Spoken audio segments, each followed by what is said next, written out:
Galera, eu terminei Hellblade 2. É um jogo de 6 horas, o que muita gente vai dizer que é pouco, mas eu vou comentar melhor sobre esse aspecto mais pra frente, porque que é ideal pra esse jogo, tá? Vai ficar bem claro isso.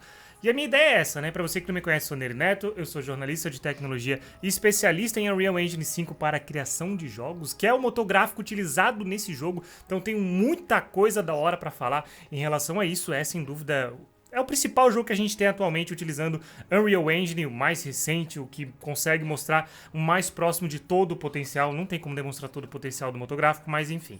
Esse aqui é um vídeo em que eu vou ficar falando aqui, vai ser um vídeo mais longo, então é aquele vídeo que você pode estar lavando uma louça, pode sair um pouco da frente aqui da tela enquanto eu vou conversando, porque é um vídeo cheio de detalhes. Eu vou deixar rodando capturas aqui do meu gameplay, mas não são capturas. O que acontece? Esse jogo, ele até tem um plot no final, o que talvez seja um spoiler, mas assim, não é, tá? Se você começar a jogar o jogo, você vai ver que não tem muito essa, tá?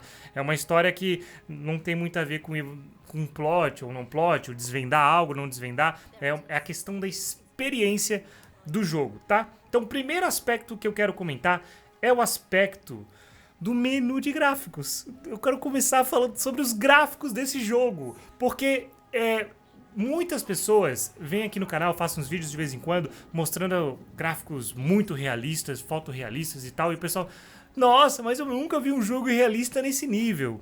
E eu entendo muita gente que fala isso, porque acontece o seguinte, é difícil, brasileiro em geral, ter, primeiro, hardware de ponta para você jogar um jogo de qualidade. Então você tem ou você tem um PlayStation 5 ou você tem um PC top para jogar com tudo no máximo. Aqui, o Hellblade, ele com uma 3070, que é uma placa de entrada, tá? De entrada não, uma placa, intermediária. Já tá ficando, com o tempo ela já tá ficando, mas não é uma placa topo de linha, é uma placa de vídeo. Com um computador mais modesto, você consegue rodar isso aqui no máximo, que foi o que eu fiz. Eu rodei no máximo esse jogo. E assim, colocando ele no baixo, ele continua lindo. Então, é um jogo que não exige muito de tecnologia, pelo menos de poder de processamento. Mas o que eu ia falar sobre o menu gráfico são as opções que aparecem ali no computador quando você está configurando, mostrando, primeiro, o quanto de memória você tem disponível para o seu computador ali na placa de vídeo. Mas é interessante esse detalhe, porque é o que tem disponível. Se você pega Resident Evil, por exemplo, Resident Evil 4 Remake, ele mostra o seu total de memória de vídeo, ele não mostra o que tem disponível. E aí ele faz uma estimativa de quanto você está utilizando. Enquanto aqui no Hellblade, não, ele faz essa leitura do quanto você está utilizando e o quanto você tem disponível. Quando eu estou gravando, eu vejo que a memória fica menos disponível, né? Eu tenho menos memória, porque eu estou utilizando a minha GPU, que é, né, o chip da minha placa de vídeo, para conseguir gravar. E aí, né, ele mostra ali também quanto tempo demora para cada quadro ser gerado, a estimativa de onde está o gargalo, se é na CPU, se é na GPU. Fantástico. Isso aí deveria ser um padrão da indústria, até comento no meu vídeo de gameplay, ali, de início de gameplay. E ele dá a possibilidade de você fazer aquela pré-visualização em tempo real, que é algo que, meu, é sensacional e não é exclusivo do Hellblade, isso pelo menos, né? Mas feito dessa forma, eu ainda não vi nenhum outro jogo. Então o menu gráfico é o primeiro ponto. O segundo ponto, que eu já comentei em vídeos aqui no canal, inclusive recomendo você dar uma olhada caso não tenha assistido ainda, é o recurso da fotogrametria, que, nossa, é incrível nesse jogo, porque fotogrametria, vou falar aqui, quem já me acompanha, pô, por favor, continua aí me ouvindo, porque não aguenta mais me ouvir falar disso, mas a fotogrametria, você gera. A fotogrametria não é só utilizada para modelagem, não é só utilizada para jogos, itens 3D assim, não. Ela é utilizada também para você obter informações de uma topologia, né? Então você pode utilizar isso para outras áreas. Mas a fotogrametria você utiliza vídeos, fotos que você tem de algo real para conseguir informações em 3D disso. E aqui é utilizado com fotos da Islândia para gerar um cenário simplesmente fantástico. Um dos cenários mais bonitos que eu já vi em jogos e que consegue ser mostrado pra gente com perfeição por causa da Unreal Engine 5. Então é lógico, os caras eles fizeram um casamento muito bom ali, né, de recursos, souberam utilizar os recursos, mas a Unreal Engine, sem a Unreal Engine a gente não conseguiria ter esse visual tão fantástico. Então, mérito é lógico do pessoal da Ninja Theory, que é o estúdio que criou esse jogo, mas também mérito de eles terem escolhido simplesmente um motográfico mais surpreendente da atualidade. Lembrando que eu tenho meu curso de criação de cenários, em que você pode criar cenários realistas com o Unreal Engine 5, tá? Na verdade, essa é uma parte só do curso, porque meu curso é de criação de jogos com o Unreal Engine 5, motográfico do Hellblade 2, e você tem aulas de criação de cenários que foram adicionadas lá. Então, assim, coisa pra caramba pra você aprender, pra você mudar a forma como você vê os videogames, os jogos em geral. De repente você consegue um hobby, porque é apaixonante essa parada, ou então até mesmo uma carreira. O link vai estar aqui na descrição e no comentário fixado. Então, fotogrametria mais Unreal resultou... Inclusive, se você for olhar assim, né?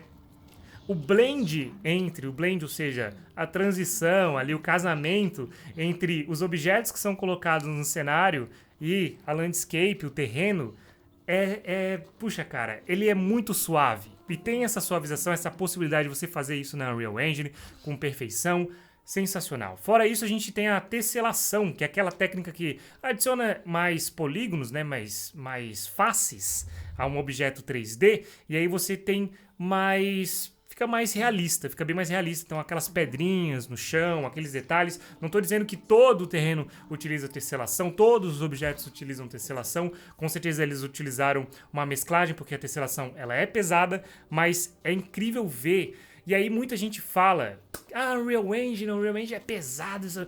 Cara, esse jogo, já falei, rodou numa placa que não é uma placa de topo, que é a minha placa, a 3070. E ainda, gente, assim, ó, enquanto tá rodando itens de altíssima qualidade de fotogrametria, tá rodando ali capturas, animações né, extremamente complexas de movimentação, capturas de movimento faciais, animações faciais, temos simulação de física dos mais variados, do cabelo, da roupa, do tecido. A gente tem aqui partículas da chuva, tem o pós-processamento, então todo o desfoque, muita coisa é colocada nesse jogo ao mesmo tempo. E o pessoal não consegue enxergar o quanto o Unreal Engine é um motográfico robusto e que, com as técnicas necessárias de otimização, você consegue tirar o suco ali, ó, a nata do desempenho com a qualidade visual. Então, Hellblade 2 consegue mostrar isso, consegue mostrar o poder da Unreal Engine nesses vários detalhes que eu falei. E aí a gente entra num gameplay moderno, se você tá andando nesse cenário, o que é comum em técnica de otimização? O que tá longe, você muda, né? Você muda a qualidade para que não seja renderizado, não seja tão custoso para o seu processador. Só que isso aqui no Hellblade é muito, mas muito suave, a ponto de ser praticamente imperceptível. Então os objetos 3D que estão distantes, você não percebe mudando. Você não percebe mudando tanto. Tem uma técnica, que é a técnica clássica do LOD, que é o nível de detalhe, que é essa que eu descrevi pra vocês, mas, enfim, ela é muito utilizada se você pegar Crysis 1, que já fiz o gameplay aqui no canal, até comento num trechinho lá, que você vê os itens sendo trocados por itens de qualidade melhor quando você vai se aproximando. E aqui, isso foi comum em muitos jogos durante muito tempo. Se você pega jogos mais tradicionais, tipo Far Cry, jogos de mundo aberto, enfim, vou comentar melhor isso daqui a pouco, é muito perceptível. Isso estraga um pouco a experiência, às vezes, num jogo que precisa ser imersivo, num jogo de narrativa que nem esse. Então, num jogo que é mais arcade, que é mais tiro, porrada, bomba, que é mais pela outra proposta, tudo bem. Mas aqui, isso aqui é o futuro dos jogos, né? Isso aqui, que é a imersão, essa troca que é seamless, que a gente fala que é ali você nem percebe, é imperceptível praticamente, ela é suave, é smooth. Então isso é fantástico, cara, fantástico, surpreendente, incrível, eu não paro de falar essas palavras, mas é realmente isso, é um gameplay moderno. E tem também o culling, né? Enquanto o LOD ele troca os objetos, o culling ele tira os objetos que não são relevantes. Então, objetos que estão muito longe ele pode tirar e objetos que estão fora da tela também pode tirar. É uma técnica bastante comum e aqui você simplesmente não percebe direito. O que eu volto a falar, é extremamente perceptível. Ainda hoje, em vários jogos, cara, eu lembro bem do exemplo do... Isso é bem perceptível no nosso Alan Wake 2. As árvores, a vegetação, inclusive a vegetação ela até muda um pouco o balançar, porque troca o objeto, então fica perceptível, quebra um pouco esse clima. Aqui não, aqui você não percebe. Não sei se eles utilizaram o Nanite, né? Nanite, que é uma técnica de otimização da Unreal Engine que faz essa... pega e transforma, ele consegue calcular, fazer uma otimização em tempo real do item que está sendo mostrado na tela, então ele vê a distância para a câmera e tudo mais e consegue fazer essa escolha, mas não sei se os caras utilizaram, não sei, é uma técnica da Unreal Engine, quem sabe eles tenham utilizado e por isso, mas de qualquer forma, é o futuro dos jogos, é o gameplay moderno, é isso que eu posso falar, cara. Não tem aquele pop na tela toda hora. E aqui também a gente tem transições. As transições desse jogo da narrativa, ou você tá aqui, aí de repente a câmera vai, é tudo suave, você é levado, sabe? Não tem uma quebra de gameplay durante essas transições e conforme a história vai sendo contada. E falando em história, a gente tem aqui também um elemento que ajuda muito a contar a história, que é o áudio. O áudio aqui, ele é muito bem trabalhado e é parte de uma pesquisa do pessoal da Ninja Theory que estudou bastante pessoas que têm essa relação, né, que escutam vozes, que escutam vozes, o que é algo extremamente... Se você procurar aí no YouTube, você vai encontrar algumas pessoas falando como é escutar vozes. Eu assisti a alguns vídeos desses e o jogo, ele passa muito bem essa sensação. E aí, entrando um pouco já no porquê 6 horas de gameplay é aceitável, meu amigo, depois de 1 hora escutando vozes, você fica, não aguento mais. Eu não estou suportando mais. But she won't yield. She must fight on, as she always has. Remember, we've been to hell before. É cansativo, cara. E eu senti falta de alguns respiros de gameplay aqui, porque quem fala que escuta vozes, geralmente não escuta vozes sempre. São momentos que a pessoa escuta vozes, né? Mas é lógico, aí eu não sou especialista nisso e eu vi alguns vídeos no YouTube. Mas varia de pessoa para pessoa e também tem momentos em que se intensifica. Tem gente que, a partir das 5 da tarde começa a escutar mais vozes e aí sabe que tem que dormir porque as vozes dizem coisas horríveis para ela e tal. Mas no caso aqui do Hellblade, é uma proposta mais lúdica, né? Então você é levado pro passado e aí você tá com uma personagem que tem psicose e toda hora vozes na sua cabeça. She's going to fall. No! Careful, Senua.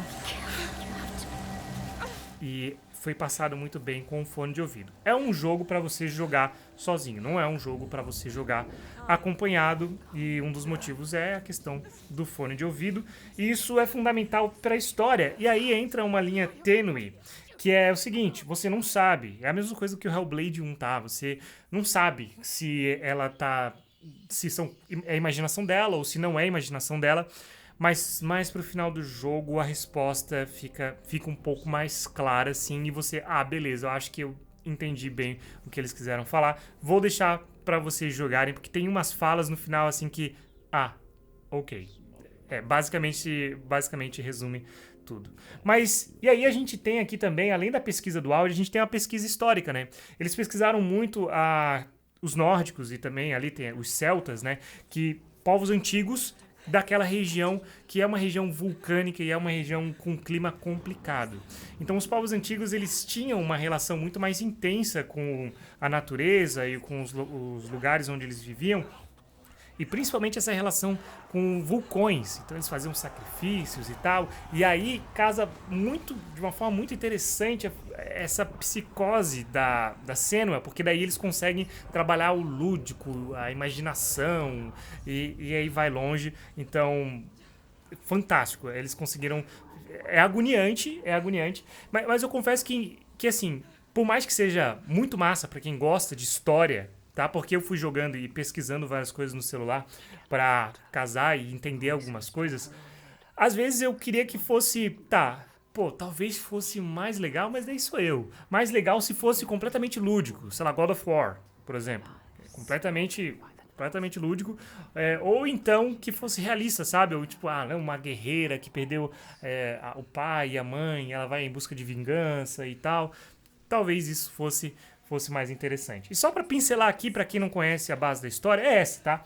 A Senua, ela perdeu o pai, perdeu a mãe, e ela, antes disso, ela saiu da aldeia dela, com todas essas vozes, ela achando que era amaldiçoada, a mãe dela também escutava vozes e tal. Quando ela volta, todo mundo foi morto. Todo mundo foi morto, e aí, inclusive, o amado dela, o cara que ela amava, e aí ela vai em busca de vingança e tal.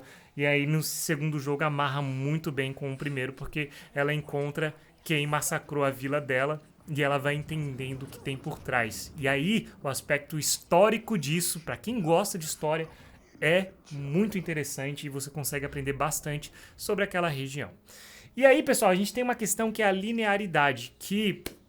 O jogo, ele é linear, ele não tem elementos de gameplay, uma árvore de evolução, assim, das habilidades dela, não é o foco.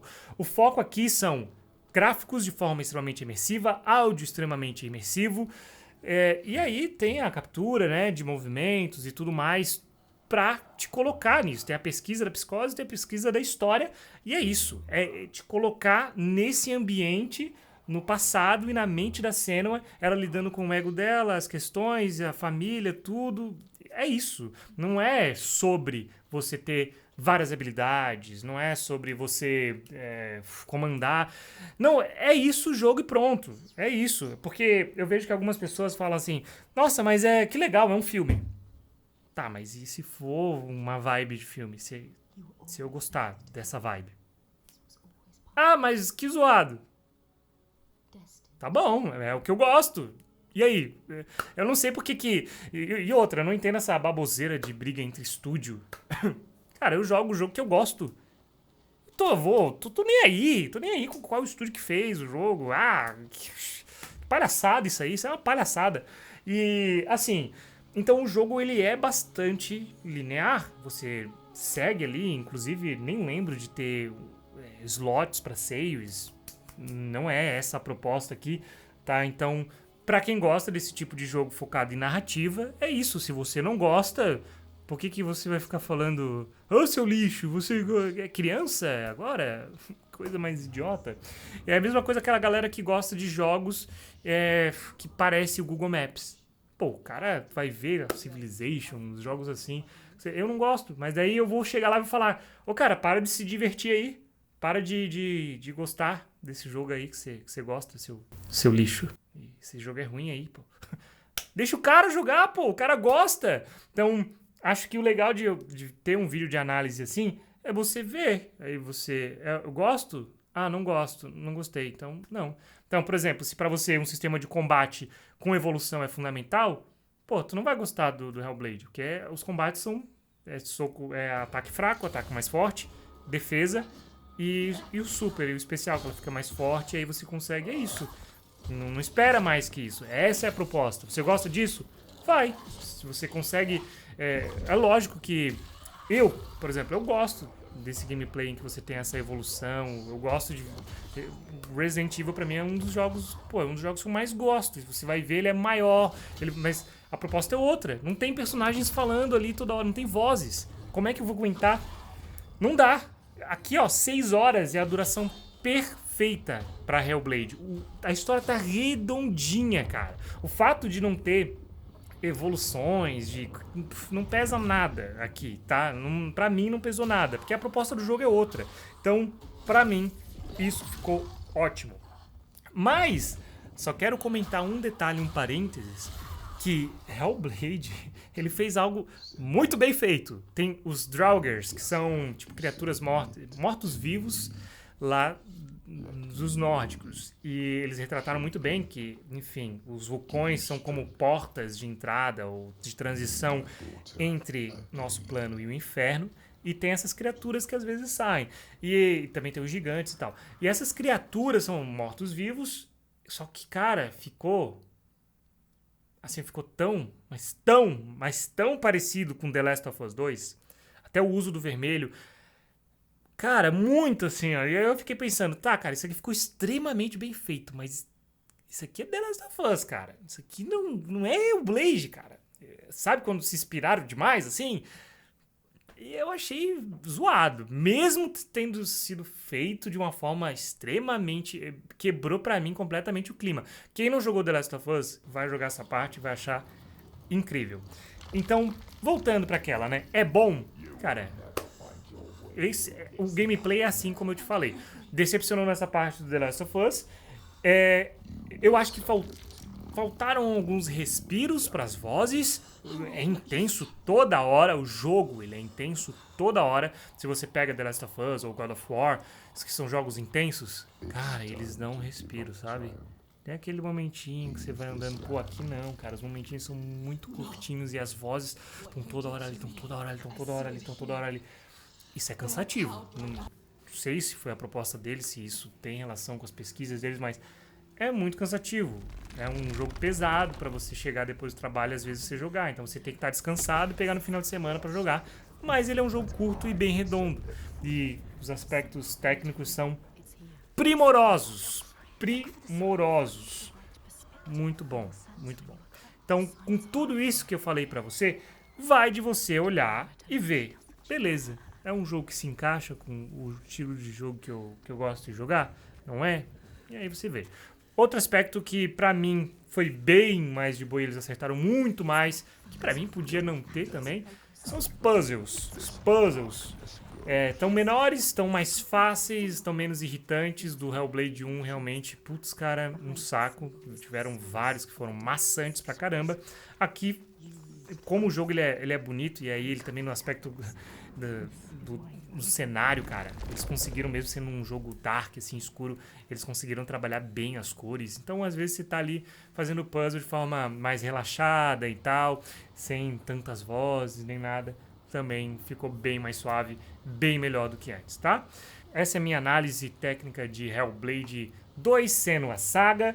É um jogo que definitivamente, se você gosta de narrativa, vale a pena. Lembrando, é claro, que você pode mergulhar nesse mundo utilizando o Unreal Engine, seu mesmo motográfico que você pode baixar e utilizar a partir de hoje, tá? Seja como hobby, pra você mudar a forma como você vê os jogos. E, cara, é apaixonante, é um mundo apaixonante. Vai estar aqui no comentário fixado e na descrição. Muito obrigado por ter assistido até o final. A gente se vê numa próxima. Grande abraço, tchau, tchau. Fui!